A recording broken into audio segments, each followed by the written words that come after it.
coordination could be get from all these aspects. Standardized process, Sandeep, means that there is a one, you can say, documented way of doing those things which is requiring in all the department. It's like that. For example, if I talk about any company, let me give you an example from that perspective. Maybe that will be clear for you. Let's say, for example, an e-commerce company. They use some standard order processing method. Like when you receive the order from the customer, what you have to do. Step number one, when you receive the order, you first of all has to maintain the details that what is the quantity, what is the price, what the delivery date, n number of things you need to maintain. The same thing, the same process flow has to be there in a sales team, in a inventory team, in a logistic teams, in the transportation team, so that they know the urgency of fulfilling the order. So when everybody is working on the same way, you can say for the same process, so they should know that there's a way to do this. So everybody is not doing their own way. It's like that. I'll give you the example of moderation also. So that way also you can consider. If you make some standard procedure for a standard operating documented or SOP is generally known as, then it means that everyone is doing in the same way, consistency. It's more like that. Incentives means reward. If I'm working for a project, apart from HR department, I'm in HR department, but I'm working in a project for accreditation. So when I'm working extra for accreditation and I'm getting in a year one incentive or some reward, it means it is a incentive that I'm collaborating out of my department, so it is benefited. Great to know that everybody has understand. So now I'm moving to next topic. I don't know that I'm going to complete it because we have already done in short.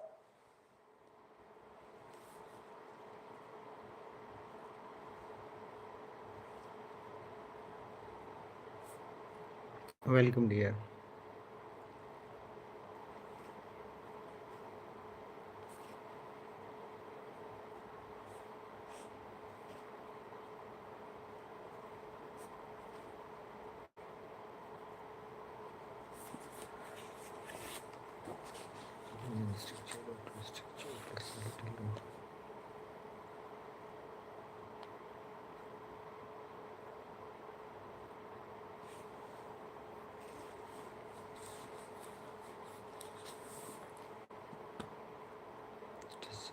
Centralize, decentralize communication, governments to urban manufacturing, aspect.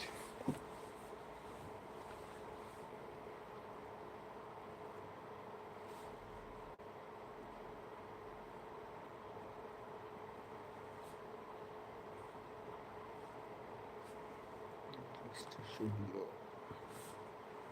regulatory structure high,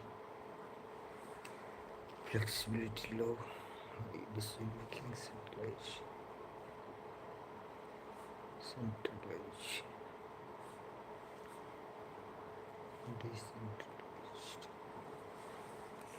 Out of time, it's already 5:29. What do you guys suggest?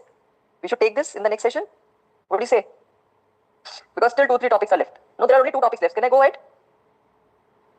I think I should go ahead. I should complete this unit because we have the more difficult units. Now I request for your little bit more attention so that we don't repeat for the queries. Quickly, I'll go with these 2 types of structure, mechanistic and adaptive, right? So after having a detailed discussion about the organization structure, reporting relationship, there are 2 types of structure basically which depends on the organization, flexibility, their decision making and their communication style.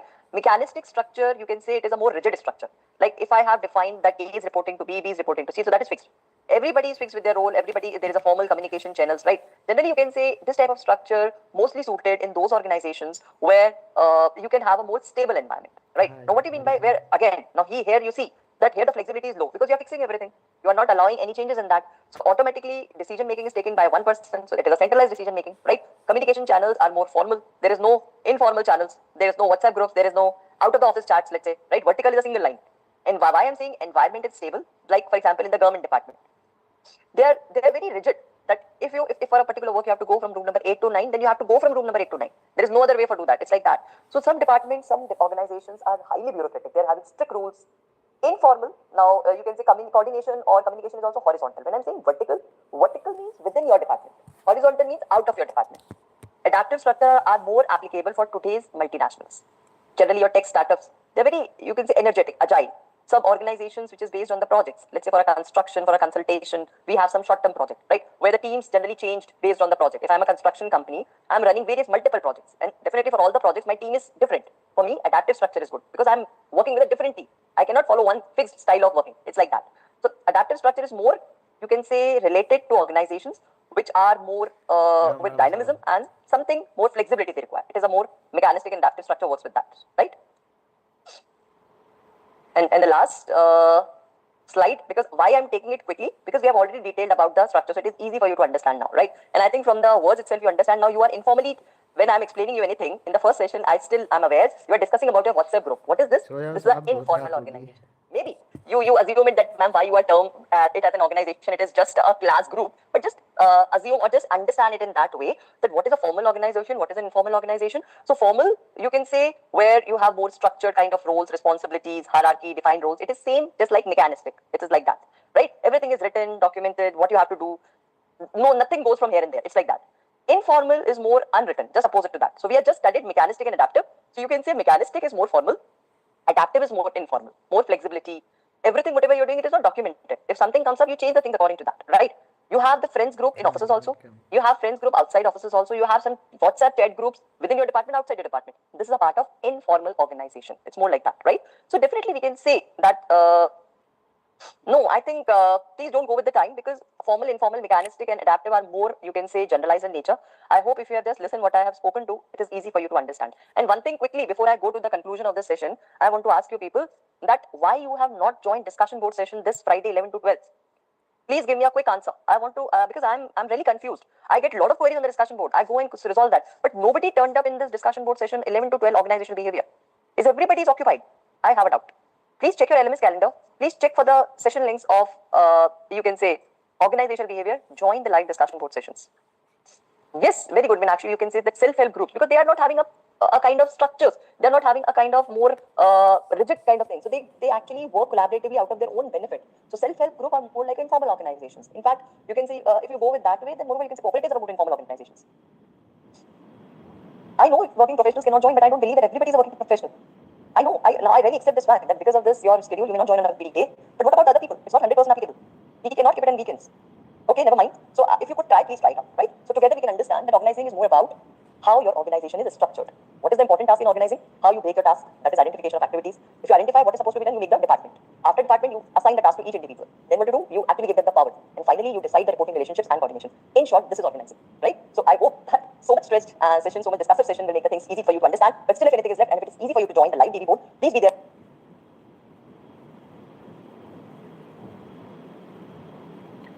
Welcome.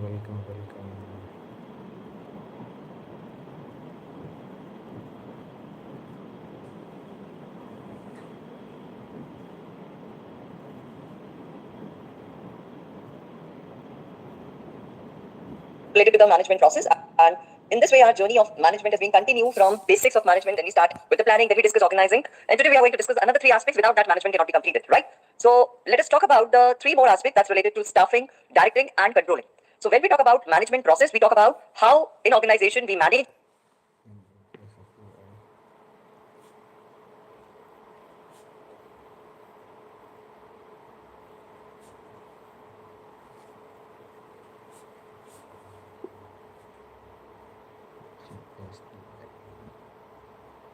Structure.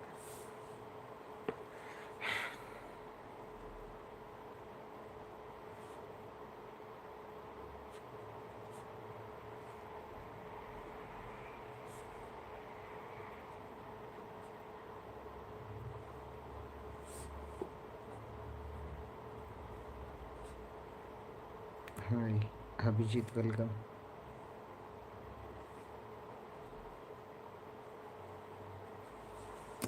our people. We manage our different resources, can be infrastructure, can be the money, can be the amenities, and about the basic process and system.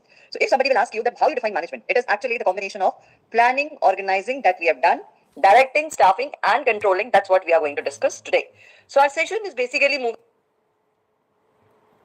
Structure approach to managing resources.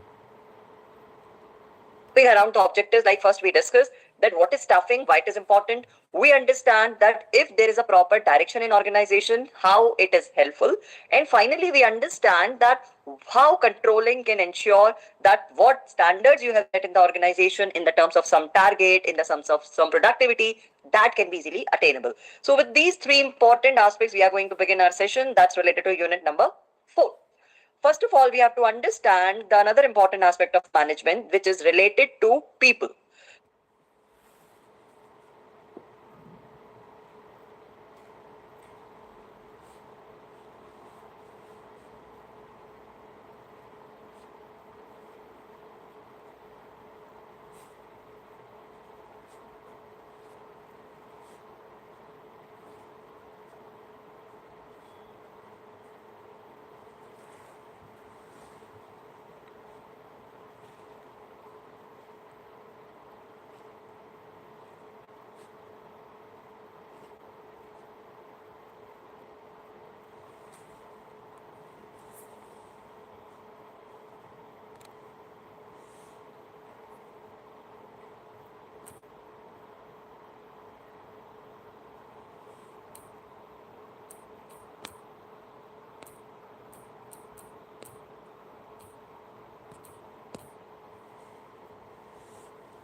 Swadesh. I'm from Delhi. You from here?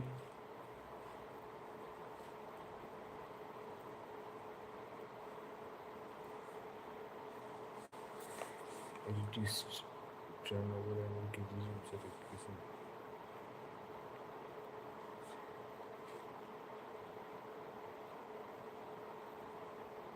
Oh wow, nice. क्या करते हो आप?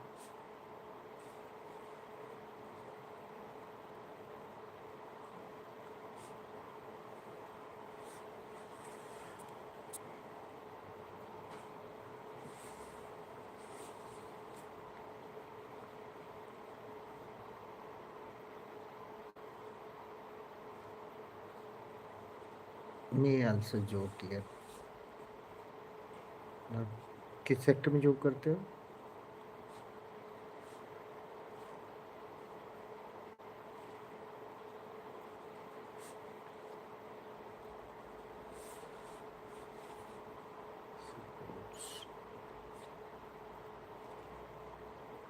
Food section. Oh wow, very nice. आप किस में job करते हो? कौन सा डिपार्टमेंट है? In which department?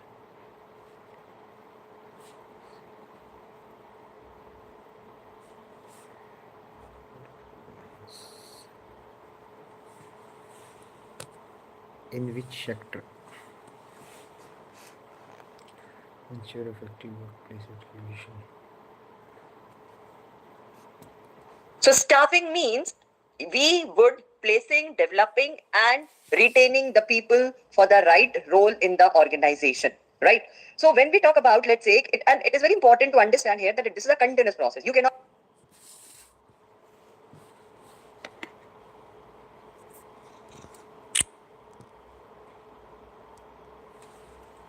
say that today you have hired someone, now you don't need any person for the next 1 year.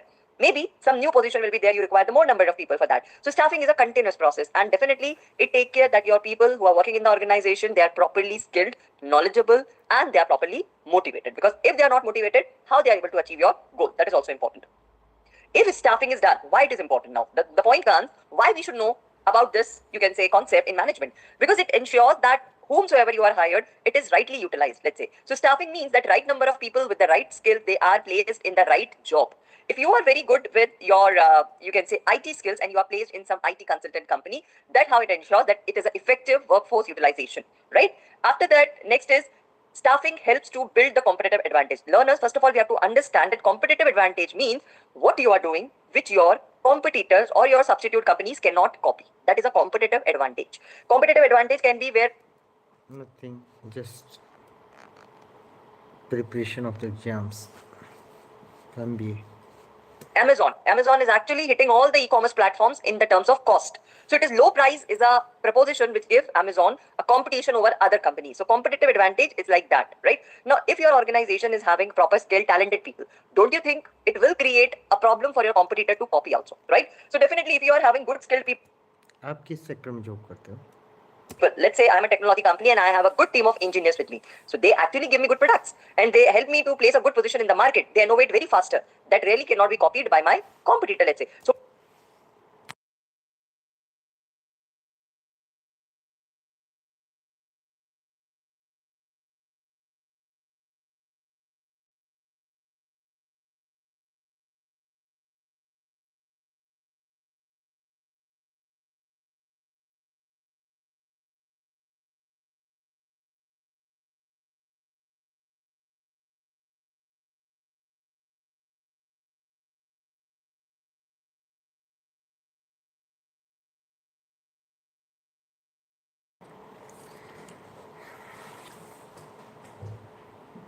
Swati, आप किस सेक्टर में काम करते हो?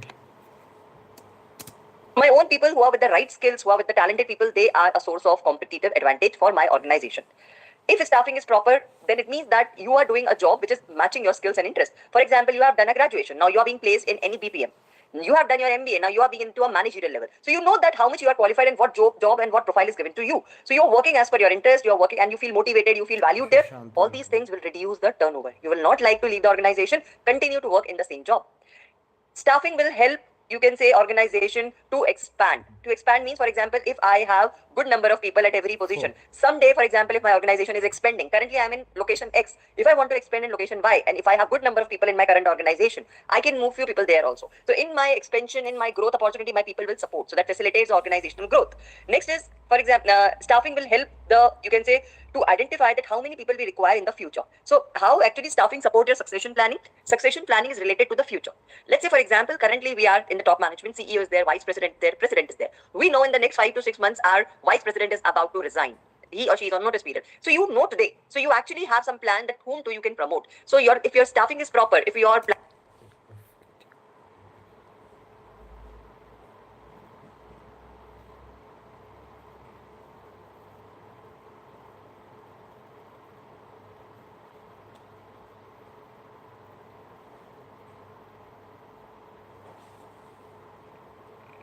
planning is proper regarding the human resource, you can easily manage such type of vacant positions. And at last, we can say that proper staffing generally ensures every person is doing what is supposed to do. So it is not putting a pressure on any one person, right? It will reduce that imbalance and ensure that all your work is going smoothly. Let's say, for example, if I'm in a call center, I'm receiving 100 queries on a day. So it is divided on the basis of number of people. For example, if you will be giving me 150 queries, that is actually beyond my capacity. So it will decrease my efficiency. So when staffing ensure that every person is doing the job as per the requirement, because you have a right amount of people for the type of task, so that will improve. So when only 100 queries I'm answered, I'm able to answer in a limited time period, response time improve, customer satisfaction improve. Ultimately, such type of organization grows with efficiency and performance. So staffing is really important because it helps to attain all these certain benefits.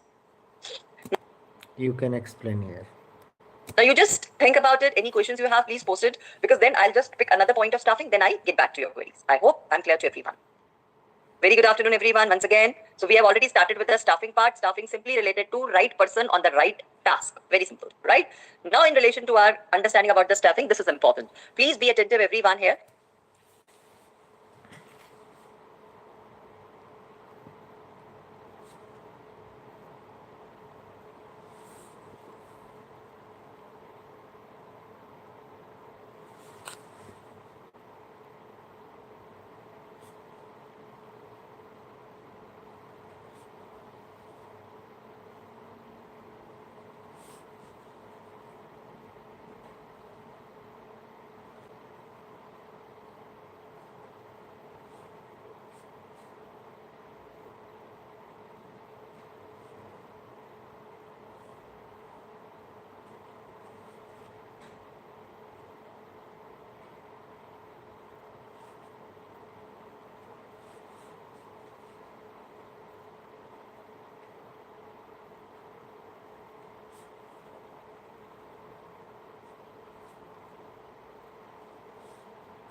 When we talk about the process of staffing, how it works.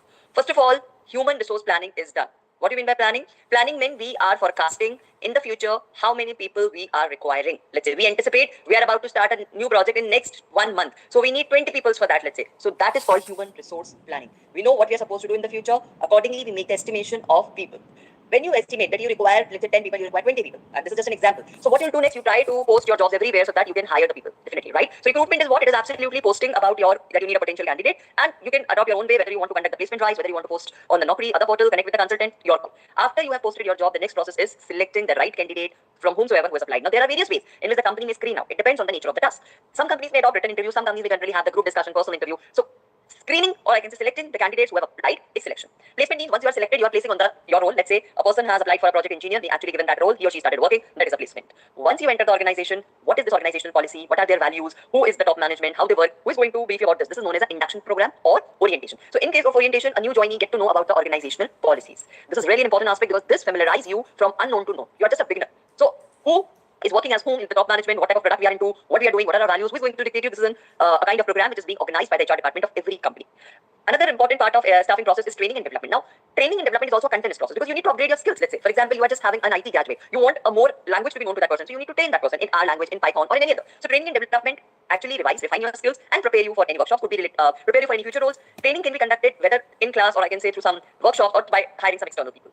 Another important part of the staffing process is performance appraisal. Now, what you are doing at the end of the year, it is evaluated. So your boss has evaluated your performance. Everyone, whomsoever is working, is aware about this terminology. It's a very common terminology in the organization. It's known as an appraisal. We generally call it as an appraisal. So every organization has its policy. Some organizations do this appraisal every 6 months, some do 1 year. So maximum to follow for a 1 year. So for the 1 year you work, whatever you work, let's say your boss is asking you that we have expected this and you have done this. Now this is what the situation is. I'm giving you this rating. So this is simply an evaluation of your performance against some set objectives. Next is compensation. So this is all your benefits in the terms of salary, in the terms of non-monetary benefits, maybe insurance, health insurance, bonuses, and many organizations do have the awards for the top performers. All these are part of compensation and your rewards. And the last is the promotion and the career development. So if you cannot, you can say foresee an employee that when they are working in your organization, what are the opportunities for the future growth, they will not think to continue with you. They will not commit it with you. So you have to show them that, boss, if you're working hard, you will get promotion on time. There are opportunities for you for the future career, I'll say. If you're working as a basic executive, you can grow to the team lead, you can given the opportunities for the managerial training. You have to showcase them such type of things that allow them to be motivated, committed, and valued. So this is how the staffing process will move. Now I would like to ask you any questions you have in the staffing concept. T&D is training and development, and it is related to upgradation of the skills and knowledge of a candidate. Human resources planning, recruitment, selection,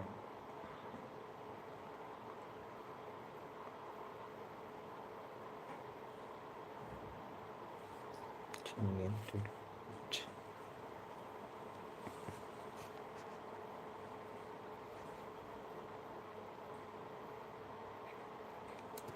And many organizations do have the awards for the top performers. All these are part of compensation and your rewards. And the last is the promotion and the career development. So if you cannot, you can say foresee an employee that when they are working in your organization, what are the opportunities for the future growth, they will not think to continue with you. They will not commit it with you. So you have to show them that, boss, if you're working hard, you will get promotion on time. There are opportunities for you for the future career, I'll say. If you're working as a basic executive, you can grow to the team lead, you can given the opportunities for the managerial training. You have to showcase them such type of things that allow them to be motivated, committed, and valued. So this is how the staffing process will move. Now I would like to ask you any questions you have in the staffing concept. T&D is training and development, and it is related to upgradation of the skills and knowledge of a candidate. Absolutely, Arshad. Staffing is all about skilled up is related to just part of our staffing. And yes, we can say staffing depends on this because how much you are able to provide the opportunities for your employees to grow, the best you can do with the staffing. Thank you so much, Krishna, for the wonderful words. So after this session number 4, if somebody is saying that you are convinced with my teaching, my job is done. How turnover reducing? Because turnover means when the employees leave the organization. So if more number of people will leave the organization, it means the brand image of your organization can be bad. So it cannot help. How it can be help you tell me? If more number of people will leave your organization, how it is going to help you? It is a disadvantage for you. You should reduce the turnover by staffing. If you actually place the right person on the correct role, if they are satisfied with their work, they don't actually think to leave. Simple meaning of staffing means right person on the right job and the right role.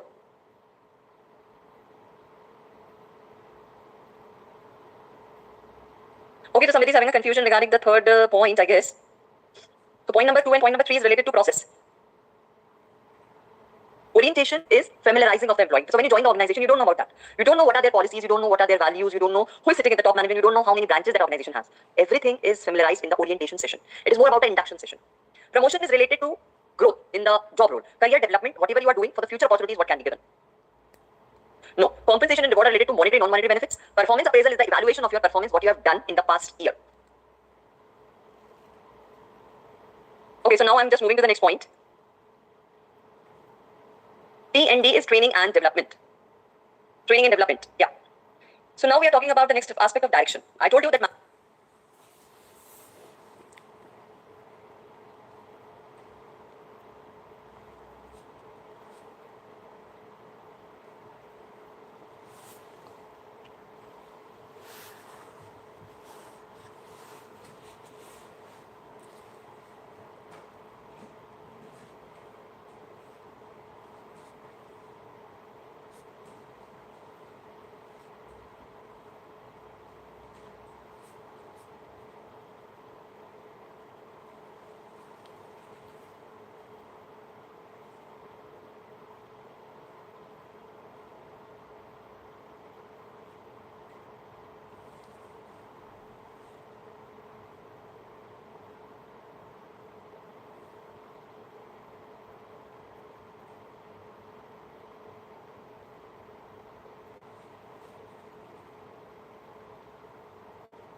Hi, hello Guru.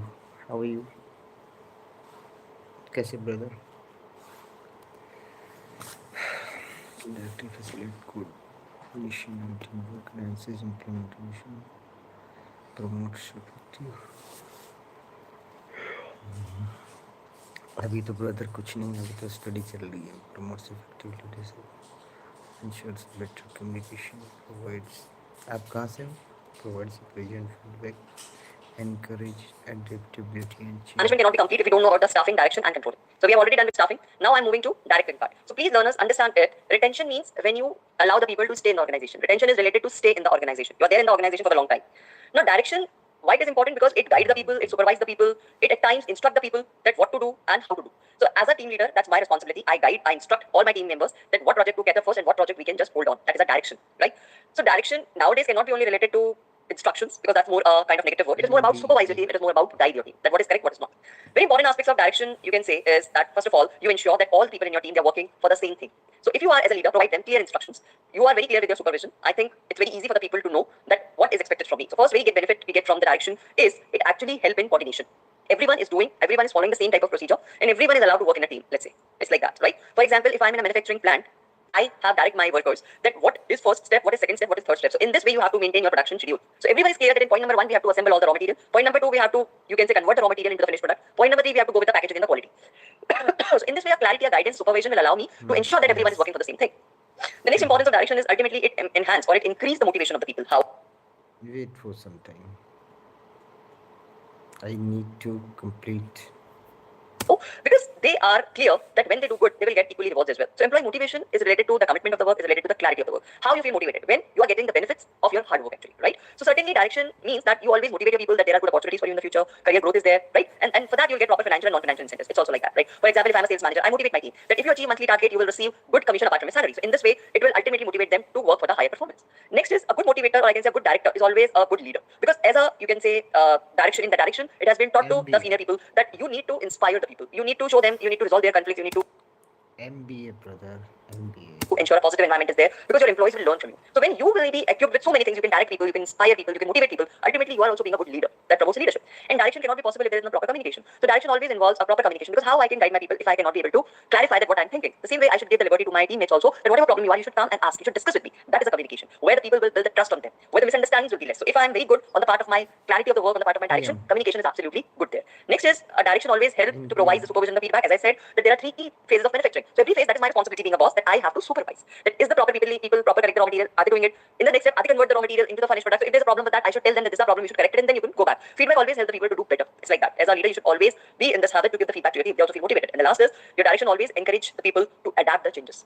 If you say to your team that don't consider anything fixed in the organization, please be prepared for the change. If you're being such type of leader, your people will also accept the things which is new in the organization, right? Because they know that they have a leader who always support them. For example, if suddenly during the implementation of some system, let's say our organization is going automated, there could be ERP system which is being implemented. Now, as a manager, you need to direct your people, you need to tell them, supervise them that don't worry, we conduct a proper workshop training sessions for you wherein you understand about this new software, and that's how you can easily adopt it in your day-to-day operation. So in this way, if for any new thing I'm arranging a training session for my people, they will also encourage to accept this type of change, right? So that only possible if my direction is clear. So direction is simply related to supervising the work, motivating the people, being a good leader, and ensure that whatever information you are spread with your team, it should be goes flawless. The proper communication, supervision, motivation, as a good leader you're doing, this is direction. Guiding the people. It's like that. Coordination and communication. Now, coordination means that where all the people in your team are doing the same kind of work. That is a coordination. Where all the people are receiving the instructions clearly, they can coordinate, they can interact with different people, and then they are doing the same task. Communication is presentation of your ideas. Communication is how you present your thought process. Communication can be, you can say, the more clarity about the job roles, responsibilities. That is a communication. So generally, coordination. With the coordination, we achieve. Yes.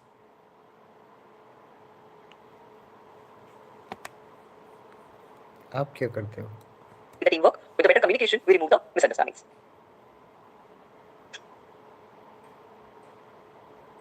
Absolutely, you have to delegate a power further, only the person can guide you. We can say, Soham, that guiding is one of the very important element for the direction. Yankee, that depends on what type of question is asked in the staffing. Accordingly, you need to give the answer. At times, we cannot say, Pratiksha, that compensation and benefits and promotion will go hand in hand. Again, that depends on the organization policies. At times, they just incremented your salary, they don't do your promotion. At times, they promote you and then they increase the salary also. There are some organizations which is actually following a dry promotion policy also. Dry promotion means you're moving to the next level but no change in the salary. So, it's absolutely depending on the organization policies. Career development is related to the future opportunities. Okay. In which branch? Electrical, electronics, mechanical, civil, production. Supervision means monitoring what your Wait people are for doing. some time. MM is marketing, if I'm not wrong, Kunal. For the marketing, please go with the Philip Kotler book and ERP and SAP. I hope these are very technical courses, so I don't have any right idea because Oh, computer science. I'm Wow, even nice. marketing faculty. So for the MM, if I'm not wrong, it is a marketing management. Adaptability and change. Just now I'm giving the example. Let's say if your organization is asking you that you need to University.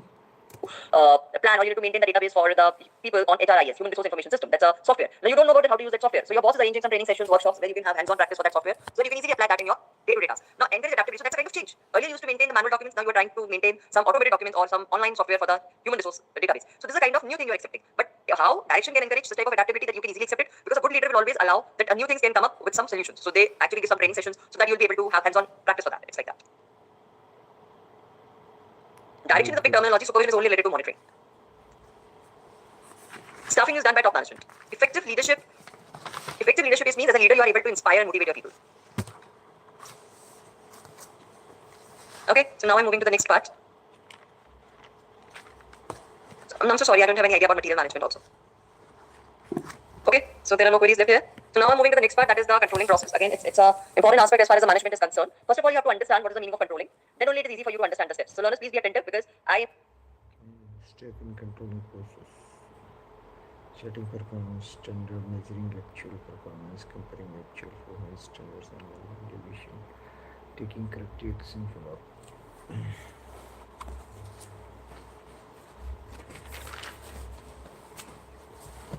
Steps in.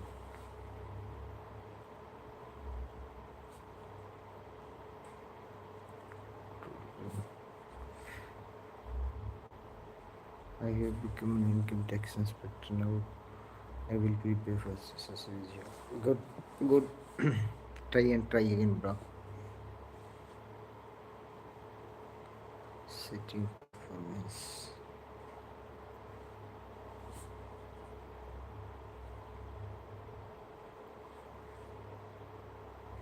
Okay.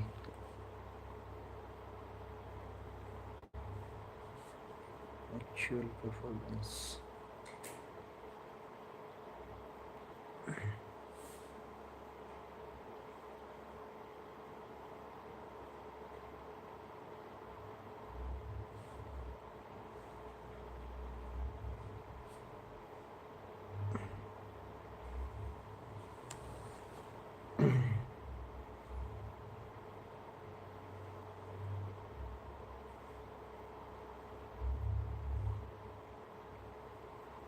वो कभी personally बताएंगे आपको.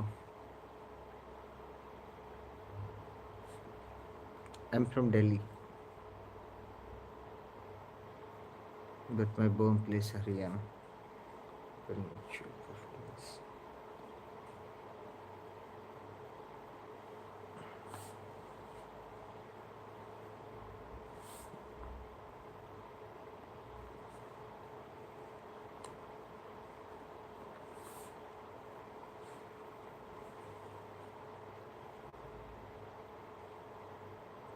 No.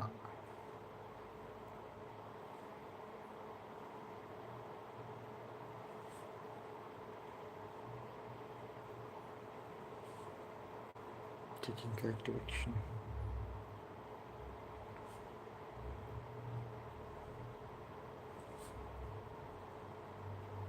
Yeah. Follow.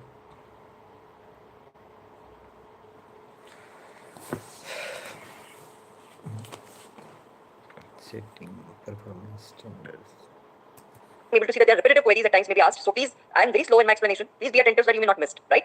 First thing in a controlling, you have to know that what is meaning of controlling actually. Controlling is a way in which organization, or I can say top management, they measure the actual performance. It is a process actually, wherein the top management, or I can say the leaders, the managers, they give you some benchmarks, they give you some kind of standards actually, you can say. They compare your performance with that standard. If something deviation is there, they try to correct it. So that there will be no problem. So that is a controlling. It is very important in the organization because if you just plan, if you just, let's say you have done the proper staffing, you have ensured that every department has the right amount of people at the right number of level. You have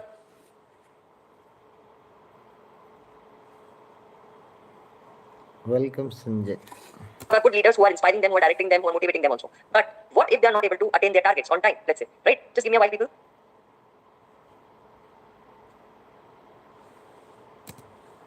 Setting performance standard. Measuring actual comparisons with complete standards and learning deviations. Taking corrective action. और संजय भाई क्या हाल है? Yes. So what I was saying is that even if there is a proper motivation, even if there is a proper stuffing, but still, if nobody is able to trace that they have given you the target of achieving 10 lakh sales in 6 months, but you have not achieved it, let's say, for example. सोए नहीं अभी तक? Yes. So if nobody is able to trace that what standard, what target they have given you, have you achieved till that, then there is no point of all these things, right? So controlling will ensure that whatever you have planned, whatever objectives you have set, it is achieved on time. So that's why you are able to see that what I have just explained, the same thing has been mentioned in the steps also. Step number 1 says that you have to set some performance standards. So what do you mean by performance standards? First of all, you have to understand that, right? So performance standards is actually related to, as a leader, that what benchmark you have fixed for your people. Now there could be different aspects for it, learners. You have to understand here that if you are in a sales and marketing team, definitely their task and their work is more related to numbers. Okay. So if you actually ask your team that they should, I think I am on a wrong slide. Yeah, no, I'm correct here. So when I'm talking about, let's say for example in the sales and marketing we talk about numbers. So they're fixing some targets in the amount of sales, I can say, or some revenue that works. That can also be some performance standard. So the first aspect in the controlling is that as a manager you set very clearly something which is measurable and something which is attainable also. You cannot say that you need to achieve 1 crore sales in 6 months. That is not possible, boss, right? So whatever standard you are setting for your people, it should be clear, it should be measurable, and very important, it should be achievable. You have to give them the timeline also, right? Next is measuring actual performance. So as a manager, you have to measure, you have to see how they are performing, whether through the reports, and I think the performance appraisal is generally done. That is what it is being done. So if I have given monthly target to my team, then I think at the end of every month I used to check the report that how many people have achieved the target. So that is the way I'm measuring the performance of them. After that, I have to compare that what I have given to them. Let's say I have given them the target of 20 lakh and they have achieved 15 lakh only. So that is a comparison. In analyzing deviations, I have to identify that what is the reason why they are not able to attain this gap of 5 lakh, let's say. So that is analyzing the deviations. So deviations where your performance does not match with the standard. That is a deviation, right? Now as a leader, you should know the reasons for that and you have to identify how it can be overcome. For example, if in a manufacturing plant, the productivity dips, the productivity drop, let's say, right? So there could be multiple reasons for it. It only cannot be said that the people are not working. Maybe because of machine failure it may happen.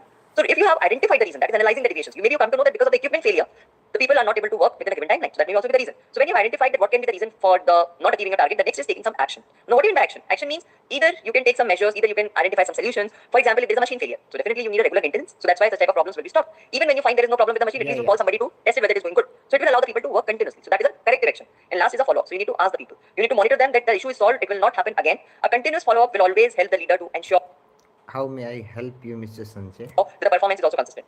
Let's say you have introduced a training program for a new software, right? Now you need to take a feedback also from the employees, whether they have understand from the training, whether the workshop is fruitful or not. Then only you will be understanding that arranging such type of training for the new software will be a helpful tool or not. So that's a follow-up. So in this way, the controlling helps the organization to ensure that whatever objectives we have planned in the beginning is it achievable. So that's how it works. Yes, people. Any doubts we have so far? Human resource planning, Prince, it is related to forecasting the requirement of the employees in the future. So that is a human resource planning. Absolutely, Pradeep, you are correct. Goals should be smart. Yeah. Absolutely, what you are doing, that's your actual performance. It always compared with the expectations. Now, when I'm talking about Soham, when you relate direction with the motivation. So if I'm a good leader, direction means I'm able to inspire my people, I'm able to guide my people. So definitely they're motivated, committed to work because they know that what to do and how to do. There's no confusion, there's no misunderstanding. It automatically keep you connected with the work. So that's how the motivation stay ahead. Absolutely, upskilling is related to, in the AI world, you can train your people on the AI aspects. No, continuous follow-up doesn't mean that you have to do a monitoring every day or that is not related to sitting on the heads of your people. What I said is, let's say for example, you have conducted a training session for 15 days. So at least at the end of the day, you should take a feedback from the people because if there's a problem with the trainer, you need to change it. So if at last of the 15th day you ask that, then somebody will say that the trainer was not good, then what is the point of investing so much in that training? So in that you have to understand, Shruti. Anything which is less than flag, manageable, less than 20% is good to go, because there is no problem. No, that's why Rahul I said that performance standards has always, in a good organization, is generally being set by discussing with the juniors that is it attainable? It should be realistic. Deviation means flow. You can say it is more related to not deviation. Absolutely, it means a gap. Point number 5 is regarding the corrective action. Just now I have said that corrective action is like how you can fix that gap. What do you need to do that? And just now I have said that corrective action is like how you can fix that gap. What do you need to do that? So you need to arrange some training sessions. In the equipment failure, I've given the example of the manufacturing where you find that productivity dips because of the equipment failure. So corrective action can be you need a regular maintenance. That can be the corrective action, right? Corrective action is what you can do to remove the deviation. Now you can take your own example and fix it in that way. Please read the guidelines properly, Vikram. I think it should be less than 12 pages. It's good to go. Please don't waste your time in managing the front pages and all these things. Okay, I hope that there are no queries left because more or less I'm able to see that queries are repetitive in nature. So with that note, again, ensure please have an attentive look here. If somebody is confused what is staffing, directing, controlling, somebody's slide will make it clear. So staffing means right person in the right job at the right time. Direction means you're converting your plans into action. How you can do that? When you are proper guiding and coordinating. Coordinating means proper communication in a way. Teamwork. Controlling maintains organizational efficiency. Definitely because you are doing your work within some standards and that will ensure that your objectives are attainable and that are achieved also. So, right? So with that note, we have completed our session for management process. So if there are no queries left, I would like to start our unit number 5. I don't mind how many topics we are able to complete because that's a very lengthy unit. I don't want to waste the time in the upcoming weekends, right? So if I could start at least with one topic, we could start from the next day. In the terms that how many people and objectives you are having in the mind, you are on the right track. So there must be some standards against which you are. Perception learning and personality.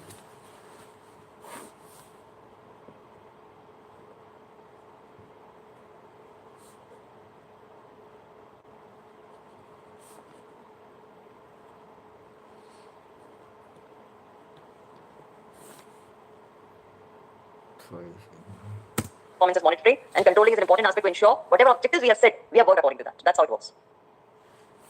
Please try to type your assignments and convert it into PDF. Absolutely, unit number 4 is short.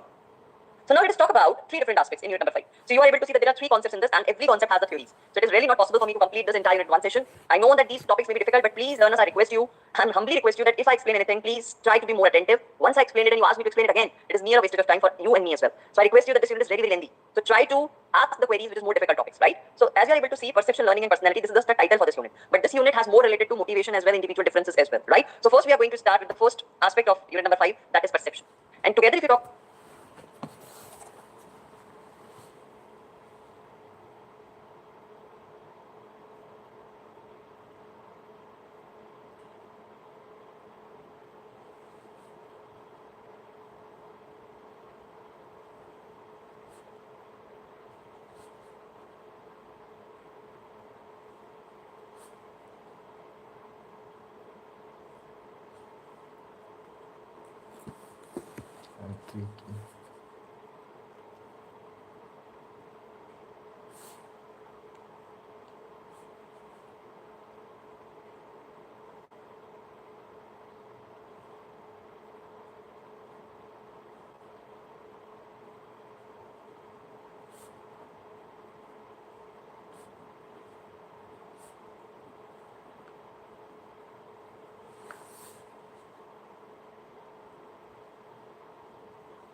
about these 3 concepts like perception, how you learn, what is your personality. So these are all a psychological factor. Psychological means it is all related to your own psychology, mind, brain, right?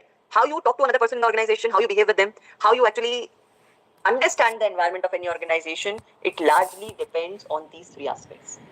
So this unit has various objectives like giving you orientation about perception, learning, personality, how these concepts shape the employee behavior. We understand about the theories of these concepts, motivational theories, and then we understand about the concepts of value, attitude, and belief. I'm again repeating, this is a psychological aspect. Maybe at one point of time it's difficult for you to understand, but when you read it again, I'm sure it is easy for you. Now first I'm going to start with the basic terminology, that is how perception is being impacted. Let's say, first of all, you have to understand what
is perception actually?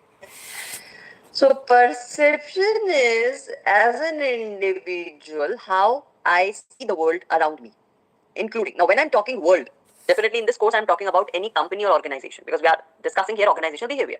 So in organization, there are lots of people to whom I interact, there's a different task that I'm doing, environment, how I interpret a meaning from them, right? How I make a sense of my surroundings, how, if anybody is giving me a reaction, if anybody is behaving with me in any way, how I drive a meaning out of it, it is all the part of perception.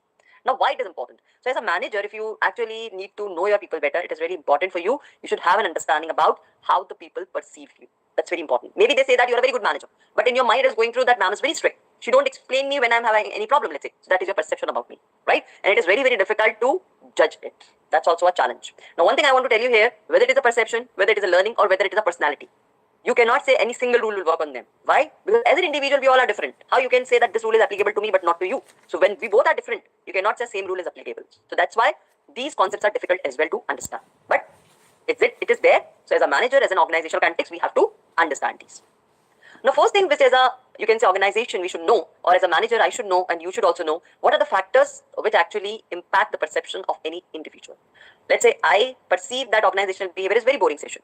You perceive organizational behavior is very interesting session. So that's a perception. Your perception is different, my perception is different. Why it is different? Because as an individual, we both are different. Maybe I consider numerical numbers to be more interesting. For you, theories are important. For you, psychological things are important because you relate it with some logic. Let's say. So we, as an individual, we both are different. So in organization also, this is happening. Every individual is different. They have a different thought process. They have a different culture. They have a different lifestyle, many things. So you have to understand that how perception of the people differ, because as an individual, we differ. Some people like challenging tasks. Some people like same tasks. So you have to understand that difference. Social and cultural factors. Maybe I belong to a rural background. Maybe you belong to an urban background. Maybe my traditions are very conservative. Yours are very modern. So everything we shape individual, we both are different. So in organization also, this is happening. Every individual is different. They have a different thought process. They have a different culture. They have a different lifestyle, many things. So you have to understand that how perception of the people differ, because as an individual, we differ. Some people like challenging tasks. Some people like same tasks. So you have to understand that difference. Social and cultural factors. Maybe I belong to a rural background. Maybe you belong to an urban background. Maybe my traditions are very conservative. Yours are very modern. So everything may shape my behavior. So how I behave with you, I usually say namaste.